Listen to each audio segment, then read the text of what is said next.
Hey guys, welcome back to the channel. Today we're going to be working on fixing the driver's door skin. We've already repaired most of the damage on the donor door. So today what we're going to do is cut apart the donor door, match what we cut out onto the original door, and get that cut out as well. If we're lucky and have enough time, we're probably going to start welding it together. Alright, so we've got our donor door, which you guys saw me repair in an earlier video. We still obviously have some imperfections and stuff in here, but we can't really fix some of these until it's off of the door frame. So the first thing we're going to do when we get going is we're going to line out what exactly on this door we want to cut off and use to replace the old door. We're probably just going to come straight out here, go about halfway, come up with it, and come straight across. Not really get too far into this curve, because that's going to make things a lot more complicated. And what we're going to do to really make this look like a clean cut is we're going to start on the bottom here over in this edge. So one of the first things we're going to have to do to make this look like an original repair, or actually not an original repair, to make it look like it's the original door skin, is we're going to have to save this folded over edge here. So at the factory, what they do is they'll fold the edge over the frame and then they spot weld it. There's this really visible one here. There's another one that's kind of visible back here. The rest of these are covered in a couple layers of paint. So we're going to have to clean all those off, find the spot welds, then we'll drill them out, just the spot welds, so we can unfold this seam, and then that will give us something to fold back over to recreate this nice folded over edge on the original door for the car. One of the easiest ways to find spot welds under a lot of paint is to take a sanding disc. This is 120 grit. You can probably go down to 80. This is just what I had on hand. It's easy to get to. And you're just going to come up to the edge here, and you're just going to start scrubbing away, trying to get some of that paint away. Because the way spot welds end up, they have high edges. So you'll end up with a circle that's shiny with no paint, with the weld down on the inside. And you can kind of see that as we come over here. So here you can see there's a bit of a circle there. The paint down on the bottom is still there, but all the flush stuff has been corrected. So we know there's a spot weld there. We'll go along the rest of this edge here and see where else we can find, because we're going to end up using about from here to about here. So we need to remove any spot welds in the middle here. So now that we've got our spot welds exposed, we got lucky. There's really only a few spot welds on this folded over section because it's a pretty flat piece. We're going to use a spot weld drill bit, which looks kind of like these. There's three of them here.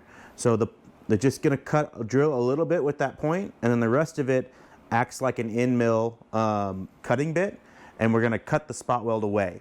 You could do this on your own if you cut a drill bit like that you have in half and then sharpen the edges enough so that they cut, but it's easier. These are like $10 a drill bit. They're not too bad. They last quite a while, especially if you oil the spot weld every time. So you need a spot weld drill bit. You obviously need a drill and a center punch just to help you center everything up. The drill bits center themselves pretty well because of the way the spot weld is shaped, but you know, belt and suspenders kind of stuff, always good to help center punch.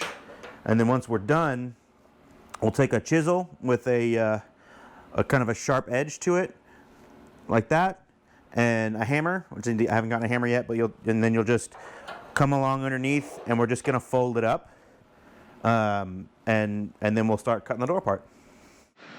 All right, so we're going to come up, get the bat in the center, and mark it. I'm going to punch it twice, just to extra little depth in there. Take our drill and our drill bit, make sure we're going the right way. We are. Can I catch that right in your punch? What about there?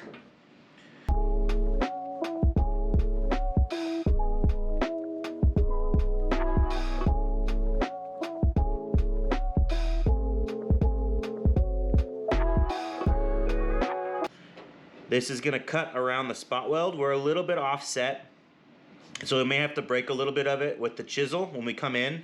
The drill bit wandered a little bit, and we might miss this edge, but that's not a huge deal. We can cut that off. Since it was welded anyways, we'll cover that back up when we re-weld it on the other door frame.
So the area from this door that we want is really right along kind of this top of the seam here. About, we'll measure it, but it's about 10 to 12 inches. Then we come down, we want to stay far enough away from this body line that we don't really have to reform it after the welding is done. And we're going to come right back across and kind of come down at a little bit of an angle, because there's a little bit of damage down here, but we may leave that alone. We're just going to probably just come straight across here, because this is where most of the issue is. Be an easier weld. And we're also going to try and curve these corners as much as possible, because sharp 90-degree corners, especially with a TIG, have a real propensity to blow holes and stuff. So we'll draw out our shape on the donor door, and when we cut, we'll make sure to cut as much of a curve into it as possible, or make it a 45-degree angle corner as opposed to a sharp 90. That'll give us a little bit more, a little bit of safety when we're doing the welding on it. So we'll go ahead and transfer this shape over, and then we'll start cutting. So the real big issue here with your cuts, you want to make sure they're straight. They don't have to be perfectly level, but they really need to be straight, because that makes everything a lot easier when you're cutting out your patch panel to put on the other door. If you start having really jagged edges, then you got to try and match those on the replacement piece. It's not a good idea. So we're going to use a nice straight edge here. This is an old T-square from my grandfather, and we're going to just come across with a Sharpie. Right, like that. A lot further than we need to go. And then the other spot we want to be, we know we've got this body line here, so we're going to come off of that about an inch, half an inch to an inch. And we're just going to go all the way across, even though we're still going to come down lower. We're just going to give ourselves a nice straight line further than we need. Now we know we want some of this down here, so we'll go ahead and we'll come out. We're going to come out on an angle down to here. May end up being a bad idea, but this is how we're going to go. We're gonna learn together. All right, like that, nice straight. And this corner here won't give us any issues when we try to weld it. So we'll mark the edge where it goes over. That way we know where we're going to cut on the folded over seam. Same with up here. Mark that edge. So then we need our depth. Like I said, I only need to go right about to here. So it's a little harder to get because it's curved. We'll do our best, you know, as long as it's straight. That's what we need.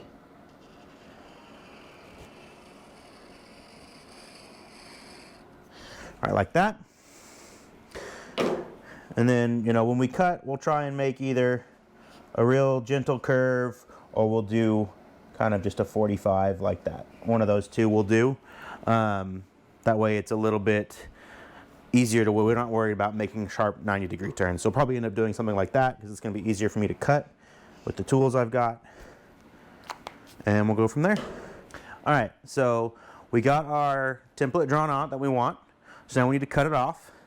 We're going to be using a angle grinder with a 45 thousandths cutting disc to do our cuts on here, because we're not worried about what happens outside of the cut. The rest of this door we don't need.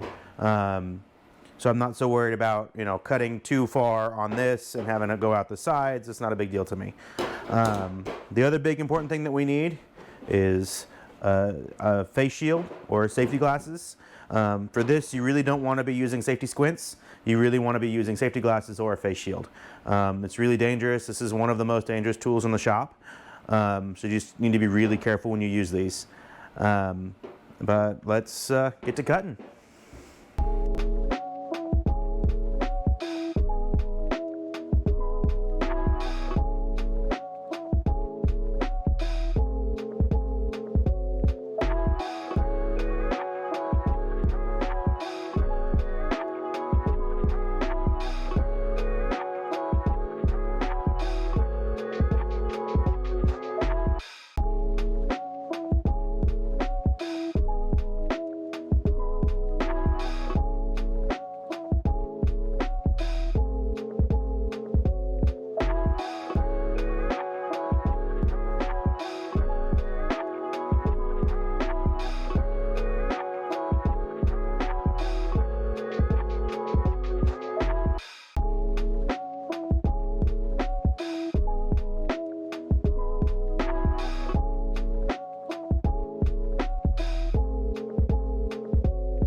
So we just cut the door open, and you saw me fold up the edge over here.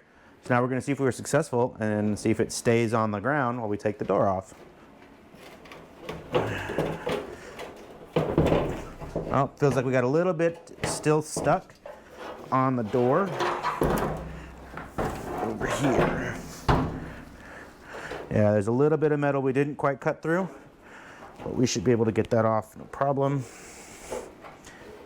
If I can get my hand in here. There we go. There we go. So this will become our patch. And here you can see, we should have spot weld here, and one here. We didn't really have to do much folding up here because it just slid off. We probably could have gotten away with just sliding it off the rest of the way, but we really needed this open to fold it over the other edge. So we'll fold this over by hand here in a little bit. And to prep this for welding after we do the rest of the body repair, so we'll hammer these flush, kind of the dents where I got a little too overzealous when I was pushing it out against this frame. We'll get all that kind of smoothed out. And then we'll have to come back in here with the welder, and we'll clear out about 1 inch all the way around on both sides, make it nice and clean so we don't have any issues when we weld. TIGs want a really, really clean weld surface.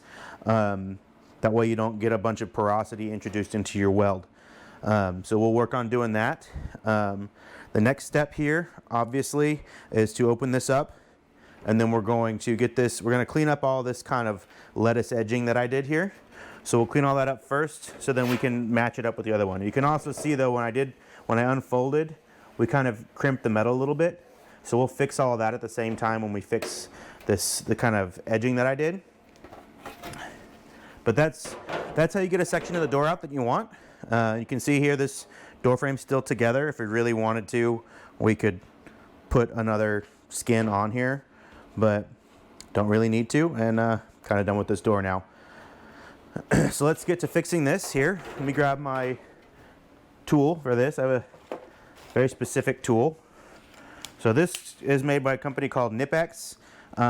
They are parallel flat jaws. As you can see here, whenever you open and close the jaws, they stay parallel to each other, which is perfect because we want to keep this metal nice and smooth.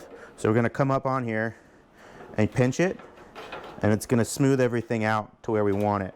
As you can see, it straightens it out. You can do it on an angle even, and kind of see that waffle in there, get it on an angle, squeeze, and it straightens it out for you.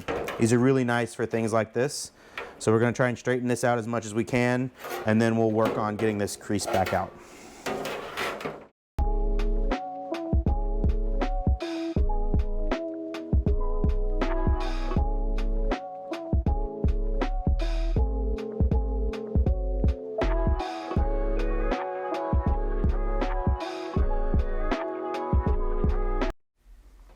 All right, so we got our piece cut here.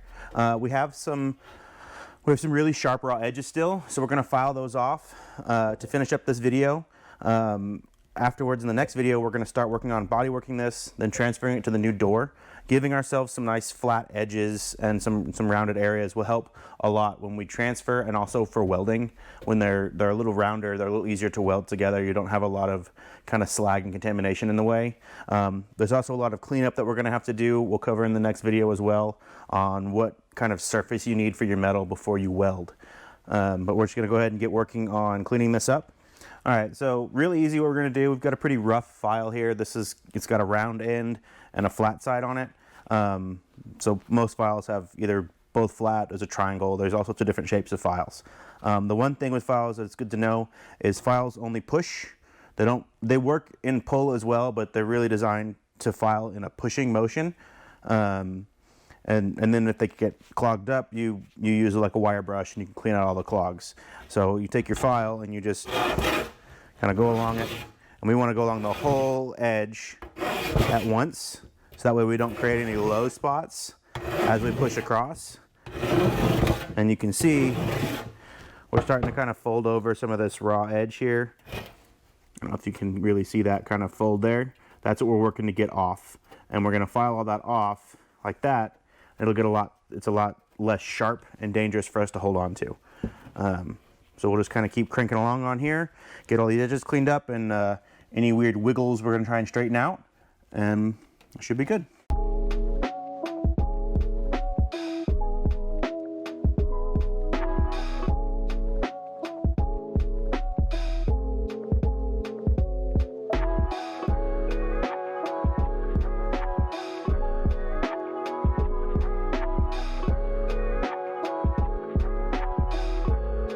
Hey guys, I hope you really enjoyed part 2 of this series.